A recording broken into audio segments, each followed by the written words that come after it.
Y atención, deuda y gestión. El contraste entre la Revolución Ciudadana y la trilogía neoliberal. Pongan atención a este video, que lo tomé de la posta, porque me pareció excelente. Un coronel en servicio pasivo. Se los voy a contar. Entrevistado por el medio digital La Posta, por Anderson Boscan, que siempre anda buscando la quinta pata al gato, expuso un análisis sobre la deuda externa ecuatoriana y su uso en los distintos gobiernos recientes. Según el oficial retirado, el expresidente Rafael Correa asumió el poder con una deuda externa aproximada de 16.000 millones de dólares y dejó al país con una cifra cercana a los 40 a 43.000 millones de dólares. Es decir, el gobierno de la Revolución Ciudadana utilizó alrededor de 25.000 millones de dólares en proyectos de inversión pública que marcaron un antes y un después en la infraestructura del país.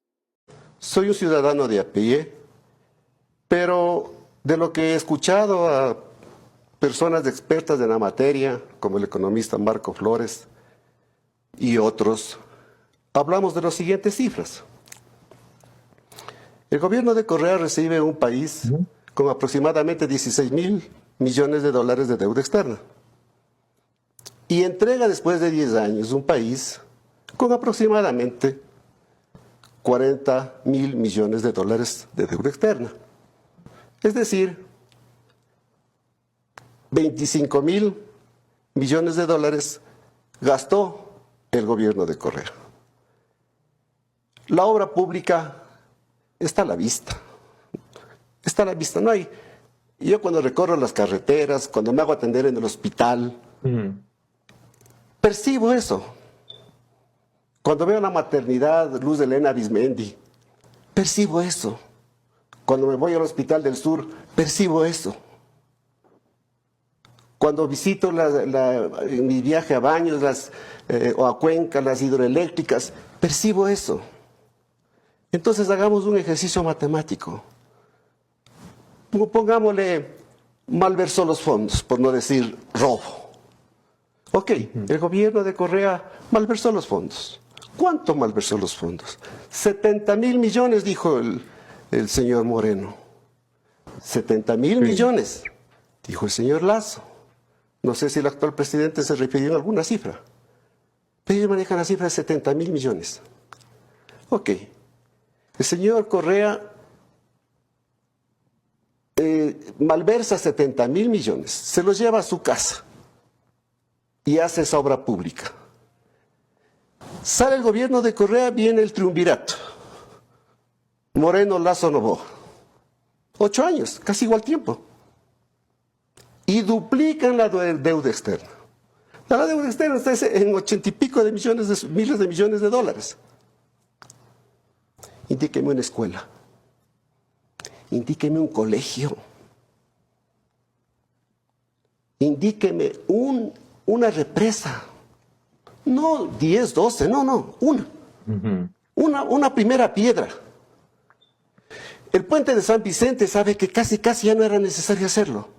Porque había tanta primera piedra que ya se iba llegando a la otra orilla. Mayor. Sí.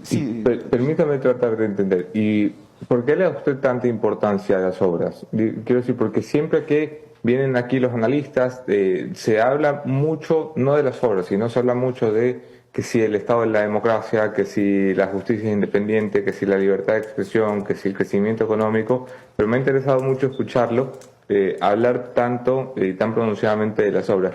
¿Por qué las obras son importantes para usted para medir por qué votar por un gobierno? Por una razón fundamental, porque la cotidianidad del pueblo ecuatoriano usa los hospitales.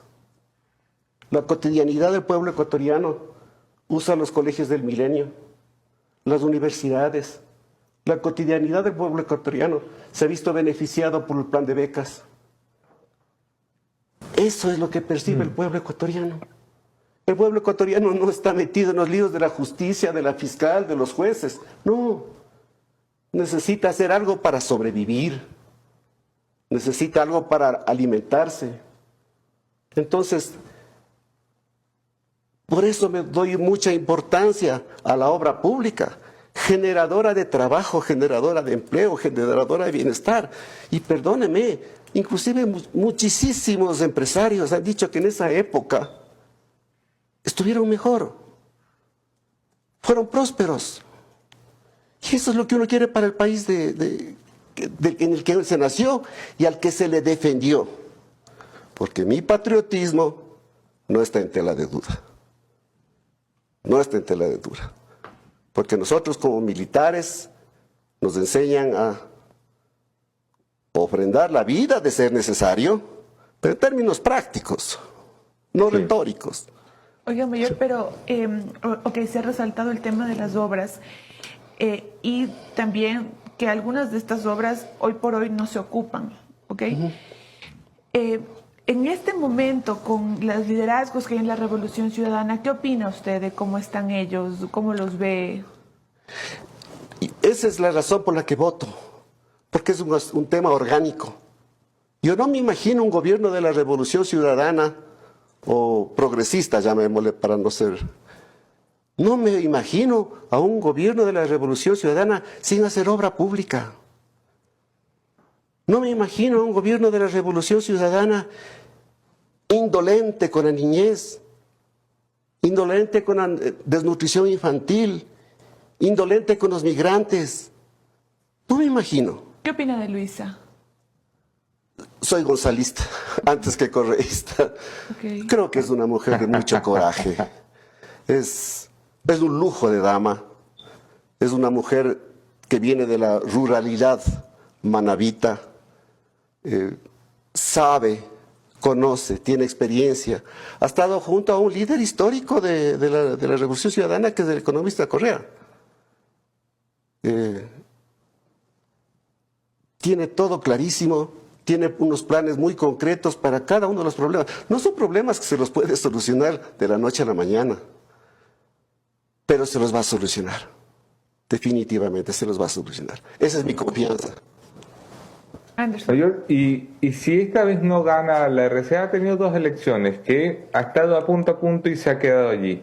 Si esta vez no gana la RC, ¿cree usted que eso significa el final del proceso político de la Revolución Ciudadana, como pronostican muchos analistas? O sea, ¿cree usted que empieza el declive del partido? Un luchador popular nunca se da por vencido. No creo que la Revolución Ciudadana se dé por vencido, porque nunca la Revolución Ciudadana puede ser un movimiento político indolente a las necesidades del pueblo ecuatoriano. No, yo no creo eso. Lo que sí creo es que si no gana la Revolución Ciudadana, hago mía las palabras del abogado Jaime Lebot, nos jodemos. Así de simple, nos jodemos. Gracias, Mayor Doña. De verdad ha sido un placer poder conversar un ratito con usted y tener una mirada diferente a la que solemos tener en este programa. Le agradezco como el que más, que además haya hecho pública su intención de voto y que se haya tomado la molestia. Entre estas obras se encuentran carreteras de primer nivel, las escuelas del milenio, hospitales equipados con tecnología de punta, becas para miles de estudiantes y una serie de proyectos que elevaron la calidad de vida de los ecuatorianos. Para muchos, esta gestión representó una transformación histórica que generó empleo, desarrollo y oportunidades para las futuras generaciones. El coronel compartió esta realidad con la administración de los tres gobiernos e hizo una comparación.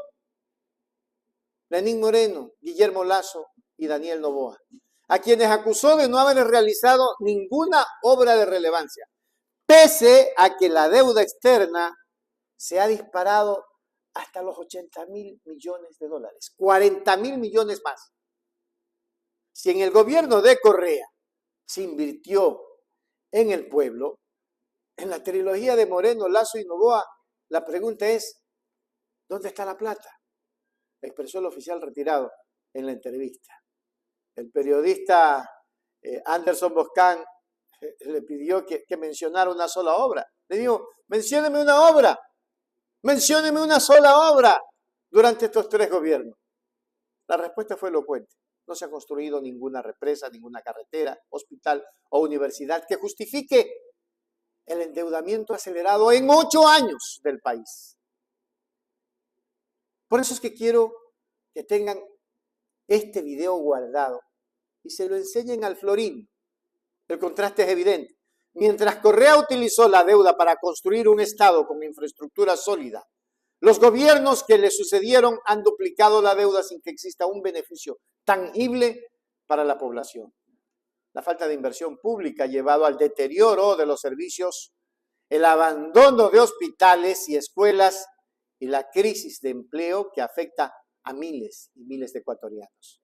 Ante este panorama, las críticas no se han hecho esperar y la ciudadanía exige respuestas sobre el destino de los millonarios créditos adquiridos en los últimos años. Yo no quiero hablar más, solo quiero decirles que el coronel retirado en servicio pasivo, el oficial en servicio pasivo tiene toda la razón.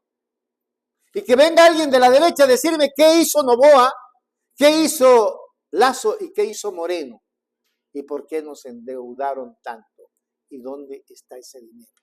Solo eso. Si ustedes, amigos, se responden a eso, les juro que yo pido disculpas públicas y digo estoy equivocado en los conceptos. Solamente envíenme con video las fotos que haya hecho uno de estos de la trilogía del desastre, porque no se les puede llamar de otra manera. La trilogía del desastre en Ecuador. Ojalá esto pronto cambie. Esperemos que sí. Hágase miembro plata, miembro oro y suscríbase a Hechos Ecuador Noticias. Hechos Ecuador, suscríbete ya. Hechos Ecuador, suscríbete ya. Hechos Ecuador, la verdad está ahí. No te pierdas nada, cada día algo nuevo. Conéctate al canal y mantente informado. Siempre estamos aquí para darte lo mejor. Hechos Ecuador, claro, la verdad sin temor. Hechos Ecuador.